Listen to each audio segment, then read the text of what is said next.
All righty, good morning, everybody. It is good to see everybody here, and glad that you're able to be with us this morning.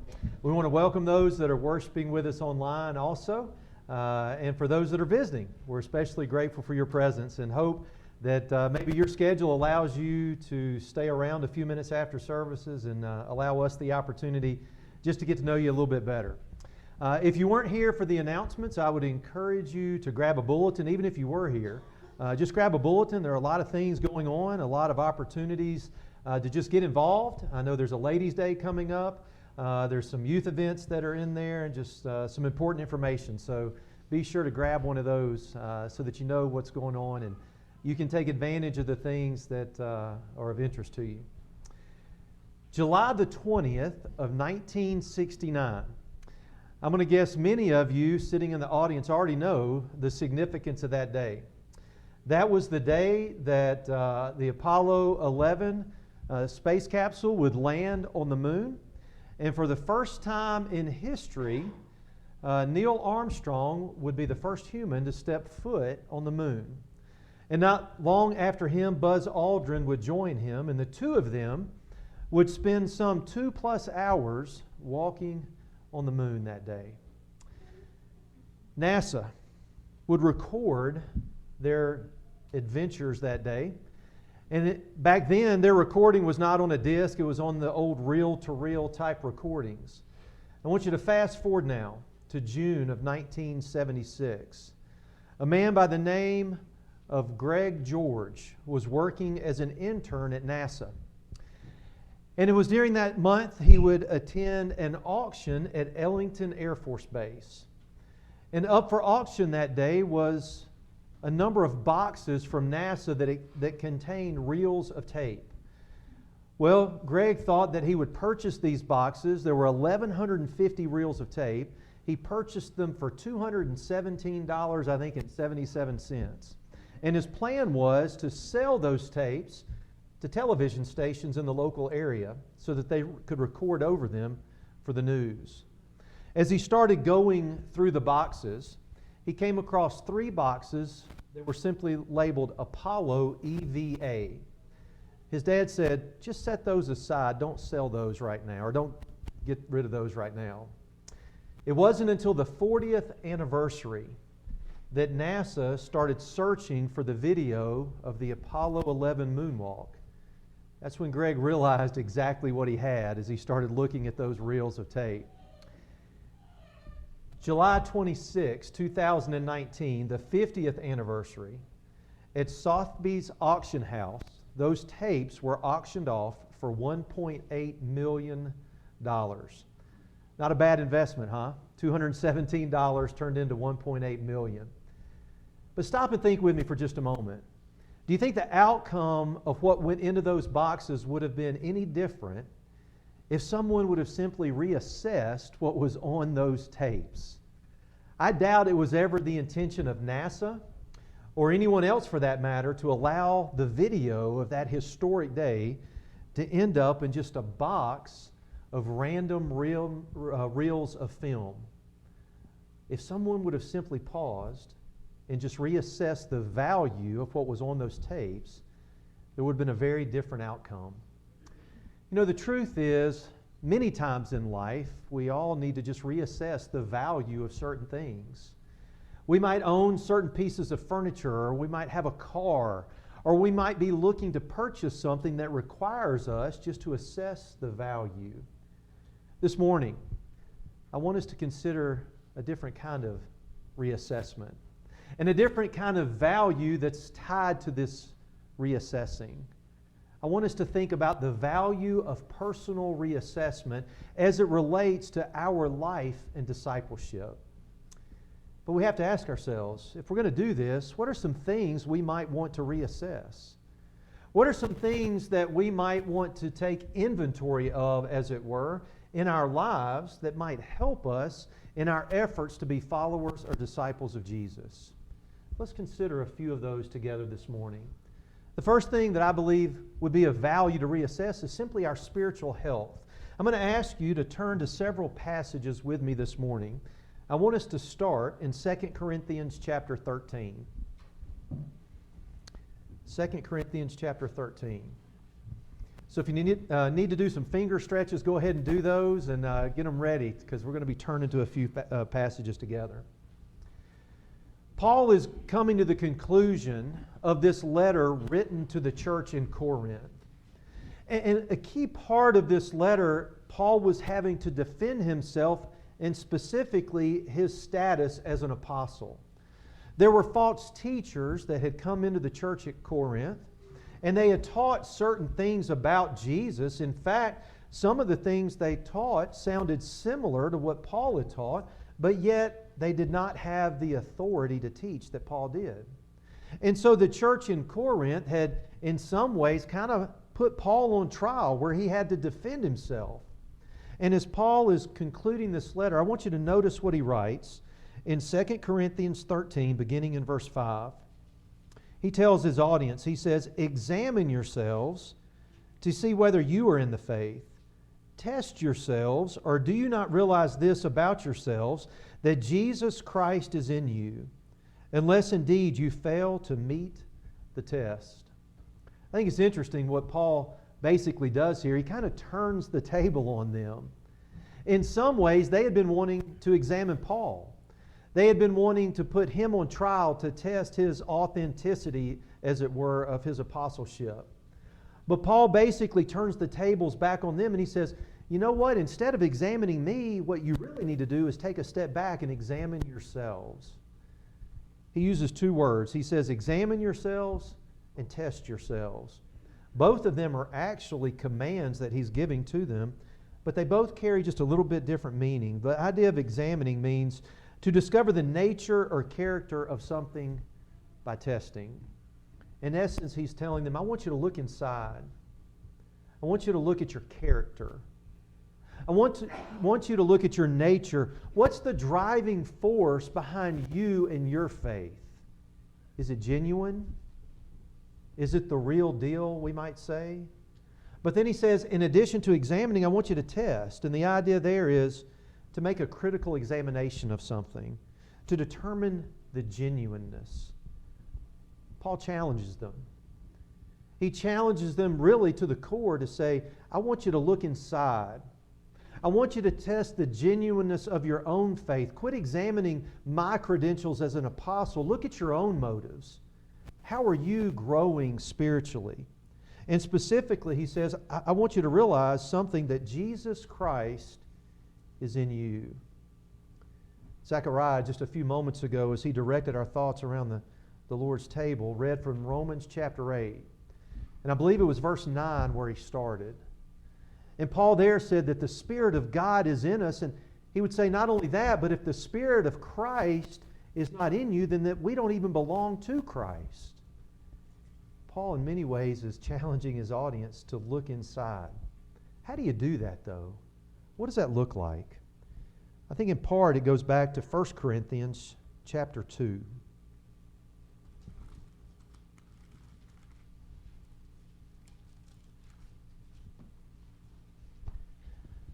I love what Paul says here as he begins the first letter to this same group of people.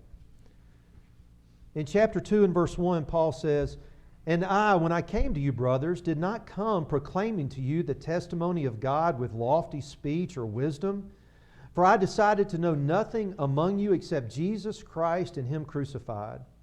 And I was with you in weakness and in fear and much trembling. And my speech and my message were not plausible words of wisdom, but in demonstration of the Spirit and of power, so that your faith might not rest in the wisdom of men, but in the power of God." I love what Paul says. He says, look, I didn't come to you and I didn't try to speak with some grand words. I didn't try to sound wise and smart compared to everybody around you.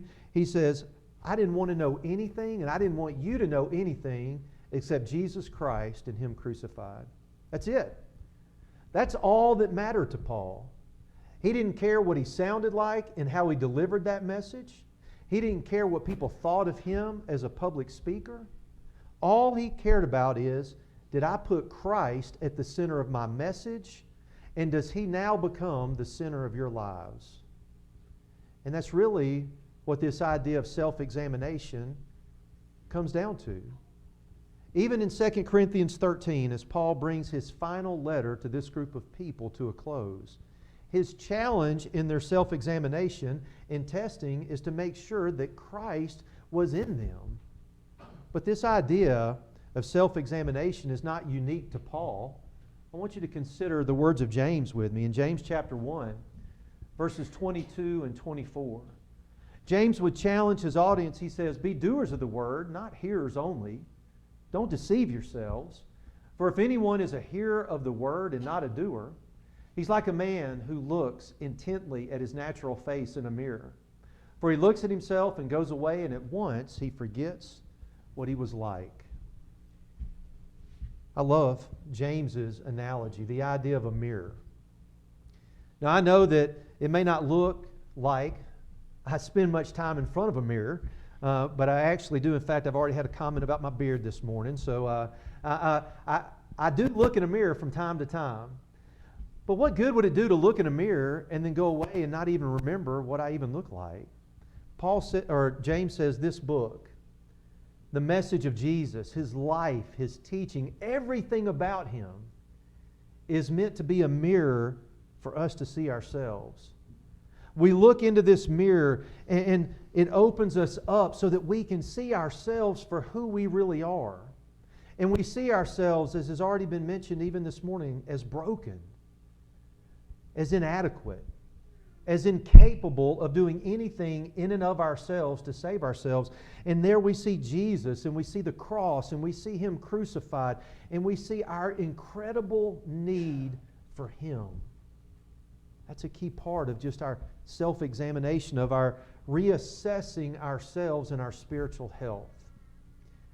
I was asking Susan this morning, when all of our girls were born, and if you've ever had a baby, you might remember this, we had to take them in for doctor's visits. For the first year of life, I think it was around every 2 to 3 months, somewhere in that time frame. It was pretty routine that we had to go in for just a routine well-care visit. And a key part of that visit is they would take the weight and the measurement of each of our children, and they would plot them on this graph. And maybe you've remember that if you're a parent, or maybe you've seen something like that before. And they would plot every time what was the weight today versus the weight on the last visit, and what was the height today versus the height on the last visit. And they would put them in a percentile, and they would usually tell the parent, your child is in the 60th percentile for height and weight, or whatever it was. And what's interesting is the percentile really wasn't what was so important. What that pediatrician was looking for was just to make sure there was a steady increase in growth and development over that child's first year of life. They wanted to make sure that all the milestones that needed to be met were being met, that they were healthy in their growth and development. That's a key part for us spiritually. We stop and we self-reflect on our spiritual health and what we're trying to do as disciples of Christ. In our efforts to be disciples, we're trying to grow in our image of looking and thinking and behaving and being like Jesus. And at times we just need to reflect and say, do we have a pattern of growth in those areas? And the neat thing is I'm not comparing myself to any of you, and none of you have to compare yourself to me. Each of our growth progress might be at a different pace. We might all be at a different spot on that graph, as it were, in terms of our spiritual growth. And it's not important that we're all at the same place. In fact, that doesn't matter at all. What matters is that all of us have a trajectory of growth in our spiritual health. And Paul encourages these Christians in Corinth just to, in essence, say, how's your discipleship? How's your faith? Examine yourself. Test yourself. Is it genuine? Is it true? Do you have a trajectory of growth?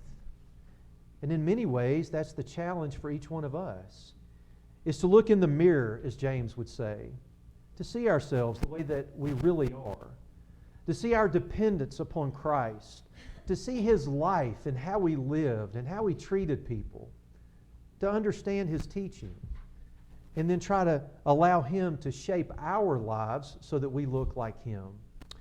The next thing maybe to consider is this.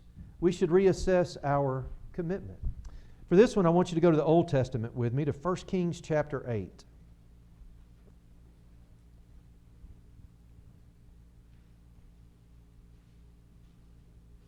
1 Kings chapter 8. And I want us to consider just what's happening in this particular chapter. Solomon has led the building of the temple. He's overseen that enormous project, and the temple is now complete. And the nation of Israel is coming together to celebrate the completion of the temple, and the Ark of the Covenant is being brought into the temple. And of course, that's an important moment in the history of the nation of Israel, because the Ark of the Covenant would represent God's presence with His people. And so there's this great celebration, and Solomon is dedicating this important event through prayer and in different avenues of worship. And when we come to verse 54 of chapter 8, it says, "Now as Solomon finished offering all this prayer and plea to the Lord, he arose from before the altar of the Lord where he had knelt with hands outstretched toward heaven. And he stood and blessed all the assembly of Israel with a loud voice, saying, Blessed be the Lord who has given rest to His people Israel, according to all that He promised. No one word has failed of all His good promise which He spoke by Moses His servant. The Lord our God be with us, as He was with our fathers. May He not leave us or forsake us, that He may incline our hearts to Him, to walk in all His ways, and to keep His commandments, His statutes, and His rules, which He commanded our fathers. Let these words of mine, with which I have pleaded before the Lord, be near to the Lord our God day and night. And may He maintain the cause of His servant and the cause of His people Israel as each day requires, that all the peoples of the earth may know that the Lord is God, there is no other." And now notice how he finishes this particular section. "Let your heart therefore be wholly true to the Lord our God, walking in His statutes and keeping His commandments as at this day." What's Solomon in essence telling the people? That last verse is a powerful verse. He says, let your heart be wholly true to the Lord. In essence, what Solomon is saying is this. He says, be all in. Be all in terms of your commitment and your service to the Lord. Solomon is telling them this is an important day in our history. This permanent structure now exists for God's presence to dwell amongst us as His people. It replaces that tent, the tabernacle, that was not permanent, now with a structure that has walls and is solid, and God's presence will now be in one specific place as He dwells with us as His people. And what should the people's response be to that? Be all in. Give your whole heart to God. Give everything you have to God. This isn't anything new. In fact, I can't help but think that maybe Solomon's mind, as he's speaking these words, isn't recalling Moses as he stood before the children of Israel in his final series of sermons to prepare the people to enter the promised land in Deuteronomy chapter 6. As he would remind them that the Lord your God is one, that they were to love the Lord their God with all their heart, with all their soul, and with all their mind. And then they should take that love for God, and it should encompass every aspect of their family life. They should teach the importance of God to their children in every moment of the day, whether laying down, whether waking up, whether walking by the way. What was Moses' message? Be all in when it comes to God. Be all in your love for Him. Make it your lifestyle. Teach it to your children so that it involves every aspect of your family life, because you see, if it involves your family life, that's going to permeate out into the entire nation of Israel. And Solomon is hearkening back to that very call, challenging their commitment to be all in. You want to know what's sad, though? Turn maybe a page or two in your Bibles to chapter 11.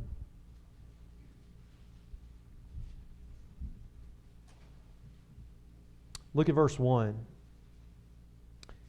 Now King Solomon loved many foreign women, along with the daughter of Pharaoh, Moabite, Ammonite, Edomite, Sidonian, and Hittite women, from the nations concerning which the Lord had said to the people of Israel, you shall not enter into marriage with them, neither shall they with you, for they surely will turn away your heart after their gods.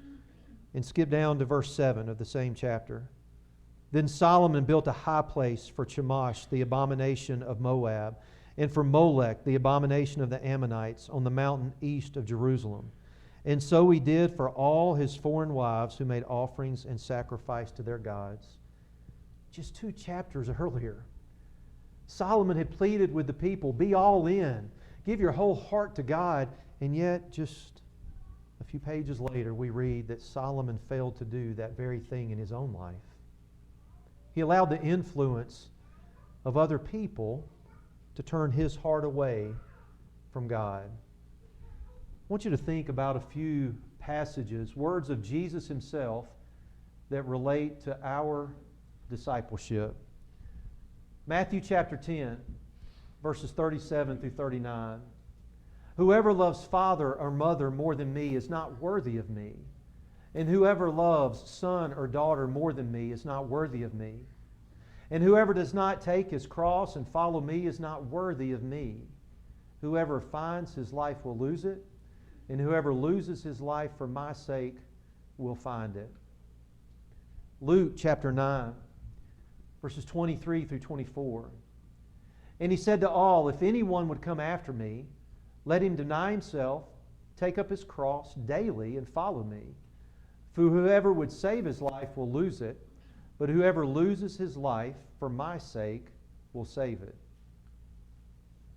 Luke chapter 14, verses 26 through 27.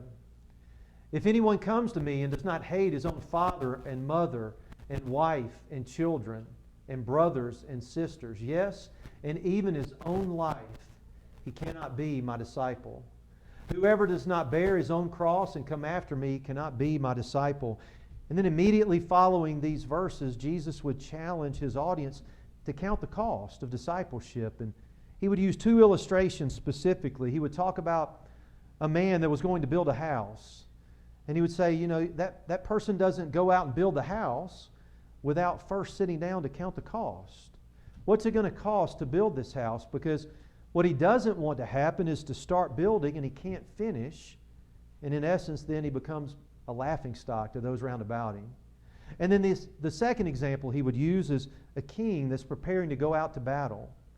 And a king wouldn't first look at his own army to determine, is an army of 10,000 capable of battling and overcoming an army of 20,000? And then Jesus would close out his thoughts with this in verse 33 of that same chapter. So therefore, any one of you who does not renounce all that he has cannot be my disciple. Those are pretty serious words, aren't they? And we're going to focus on this passage here in just a moment. What Jesus asks of us is a lot, isn't it? In essence, Jesus is saying in each one of those passages that we read, I want you to be all in. I'm asking for you to be my follower, and I want every aspect of you. I don't want you to hold back anything. I don't want you to hold on to relationships more than me. I don't want you to hold on to yourself more than me. I want you to consider what I'm asking of you, and then I want you to give up everything in order to follow me. Is it worth it? I mean, that's a lot to ask of you and to me. It was a lot to ask of the apostles to leave everything that they owned and everything that they knew to come follow him. And in fact, in Mark chapter 10, verses 29 through 31, Peter, in verse 28, would have said, Lord, we gave up everything to follow you. And Jesus says, truly I say to you, there's no one who has left house or brothers or sisters or mother or father or children or lands for my sake and for the gospel, who will not receive 100-fold now and in this time houses and brothers and sisters and mothers and children and lands with persecutions, and in the age to come eternal life. But many who are first will be last, and the last first. What's Jesus saying? What's Jesus telling Peter? Yes, you gave up a lot to follow me. You left relationships, you left family, You gave up financial gain. And he tells them, but let me remind you of something. Part of the blessings that you're going to enjoy now as a part of my kingdom are going to be that you gain more brothers, more sisters. You gain this new family, a family 100-fold. Are your needs going to be met? Yes. You left houses. You're going to gain houses. Isn't that exactly what we see in Acts chapter 2 and Acts chapter 3 in the beginning of the church? We see this explosion of people responding to the gospel, and they become a family of brothers and sisters. Relationships that have grown exponentially. And we see people meeting the needs of this family in incredible ways. But in order to do that, it requires this wholehearted commitment to discipleship. You know, we were talking this morning in Bible class here in the auditorium about Satan and how he works and how we're engaged in this spiritual battle. I think one of the things that Satan wants to use in his lies to us is by allowing us to believe that, you know what, you can have one foot in your own desires, serving yourself, and you can have one foot in Christ and be involved with Him and kind of meet your needs and Christ's needs, and he convinces us of a lie that somehow that's discipleship. But Jesus says discipleship is giving up everything for me, giving all of ourselves to Him, not straddling a line between our desires and serving Christ, not trying to hold on to part of what we want and part of the world and then giving 75% to Him. It requires an incredible commitment, but there's incredible blessings that we enjoy now and even more that are yet to come. We don't follow Him, we don't give up everything without Him giving us these incredible blessings to enjoy now. We can enjoy peace of knowing that our lives are right with Him. We can enjoy the incredible benefit of a body, of a family, of brothers and sisters to encourage and support and provide. And we can look forward to this incredible time when we will be reunited with God, free of all the cares of the world, in this perfect state of existence that God intended from the very beginning, that we can be reunited with people that have gone before us, that one day we'll meet Paul, and we'll meet Peter, and we'll have this incredible family reunion where we all come together and we enjoy the future benefits. But in order to do that, sometimes we just need to stop and reflect on our own commitment. Am I really all in? Am I giving Him everything? Or is there part of me that I'm holding back? We just need to sometimes reflect. And then the last thing to consider is this. We just need to evaluate our endurance. Turn with me to 2 Timothy chapter 4.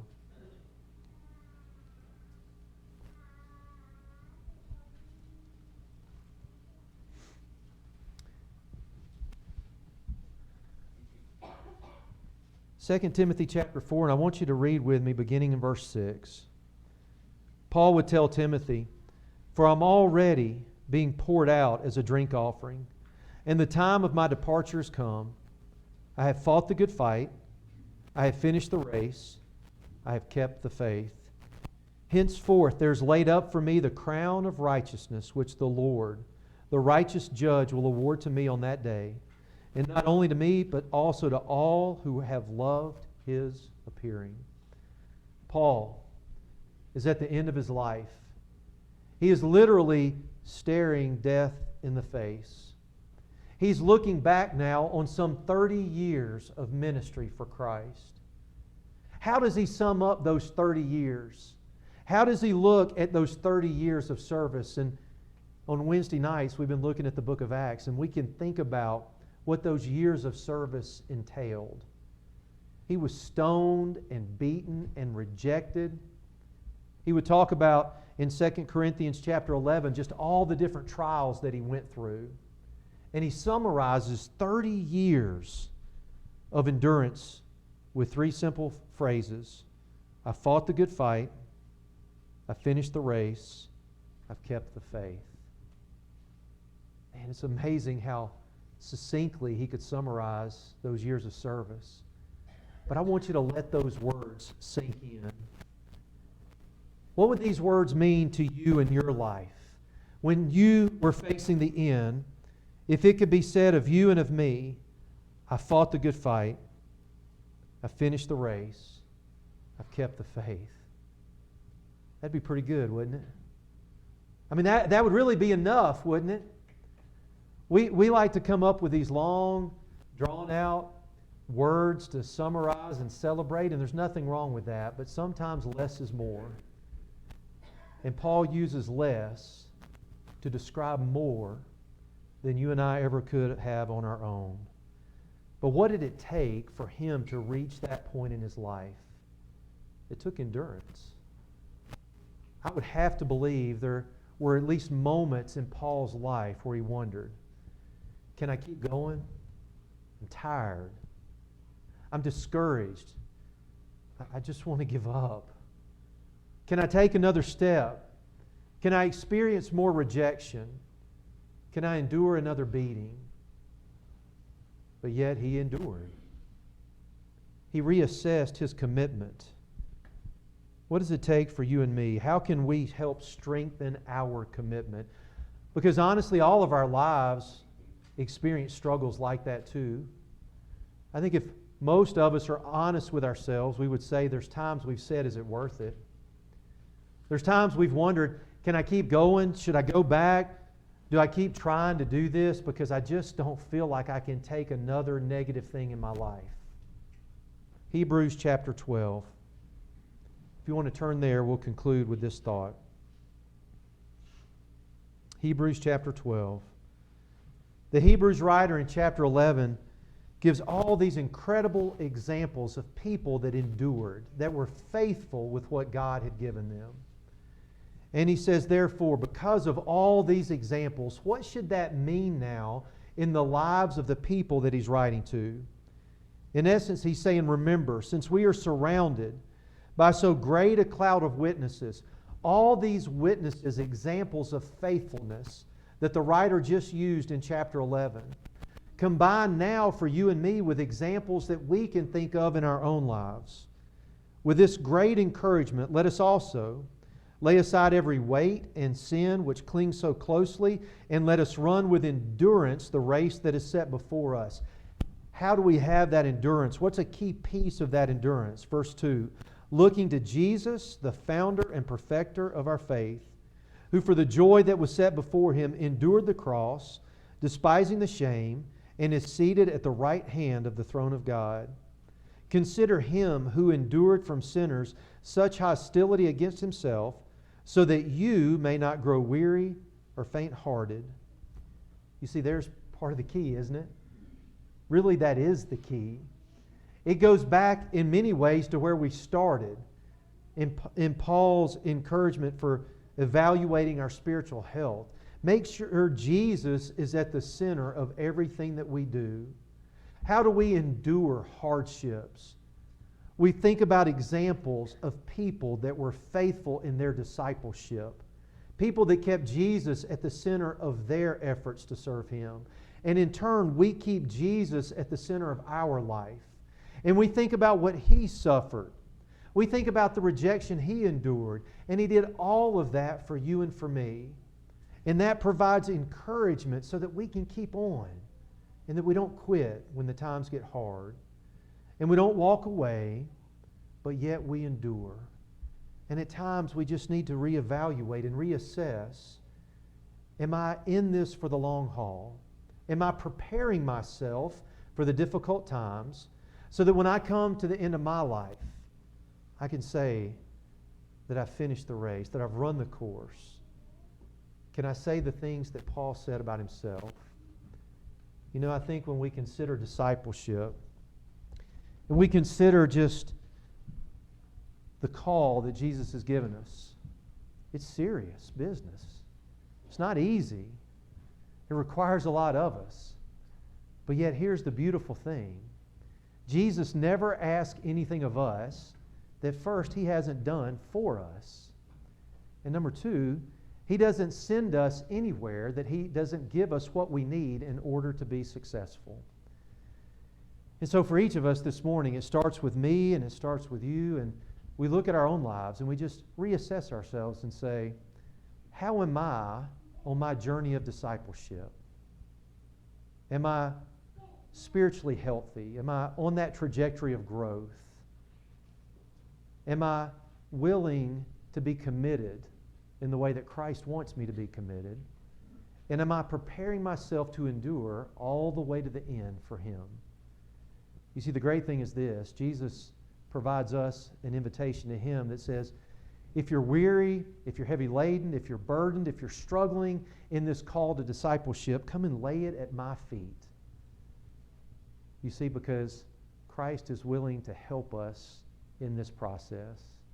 And this morning, His invitation is extended to all of us. It's extended to us to say, come to me, all who are weary and heavy laden, because Christ wants to give us rest so that we can continue and have everything we need to follow Him. And we're here this morning as a church family to help you in any way that we can. We're here to pray together, to encourage each other, to support each other in our efforts to follow Jesus. If we can help you in that way this morning, in any way, just let us know now while together we stand and sing.